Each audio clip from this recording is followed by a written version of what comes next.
దేవుని వాక్యము మన దగ్గరికి ఈరోజు వస్తూ ఉంది, మన దగ్గర ఉంది, అది మన ఎదుటనే ఉంది. మన ఇంట్లో దాదాపుగా ఒక 5-6 బైబిల్ ఉంటాయి, ఒక్కొక్కరికి 2-3 ఉంటాయి. ఉన్నాయా? సాధారణంగా ఉంటాయి. హల్లెలూయా. లేకపోతే తీసుకోండి దయచేసి. అయితే ఈ మాటలను అర్థం చేసుకునే జ్ఞానము మనకి లేదు. మనం అనుకుంటున్నాం నా రోగం పెద్దది, నా పరిస్థితి పెద్దది, నా యొక్క సమస్య పెద్దది, నా యొక్క ఉన్న ఇరుకులు ఇబ్బందులు పెద్దవి, నాకున్న కష్టము పెద్దది, దీన్ని ఎవరు సాల్వ్ చేయలేరు. ఇవి మన యొక్క ఆలోచనలు. అయితే ఎప్పుడైతే దేవుని వాక్యాన్ని మనము అర్థం చేసుకోగలమో, దేవుని వాక్యాన్ని మనం గ్రహించగలమో, దాన్ని మన జీవితంలోకి తీసుకోగలమో, మన ప్రతి పరిస్థితి మన జీవితంలో మారుతుంది. హల్లెలూయా. అందుకే యేసయ్య ఏం చేశాడు తెలుసా?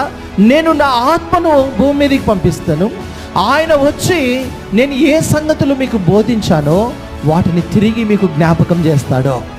హల్లెలూయా, హల్లెలూయా. ప్రియ సంగమా, ఈరోజు పరిశుద్ధ ఆత్మ యొక్క అభిషేకం మనకు కావాలి. ప్రతిరోజు నూతనమైన అభిషేకముతో మనం నింపబడాలి. ఉన్నవాళ్ళు ఆమేనందమా? ప్రతిరోజు నూతనమైన పొర్లి పొంగే అనుభవము, అభిషేకము మనకు కావాలి. ఆ ఆత్మ దేవుడు సమస్తమును మనకు బోధించి మనల్ని నడిపిస్తాడు.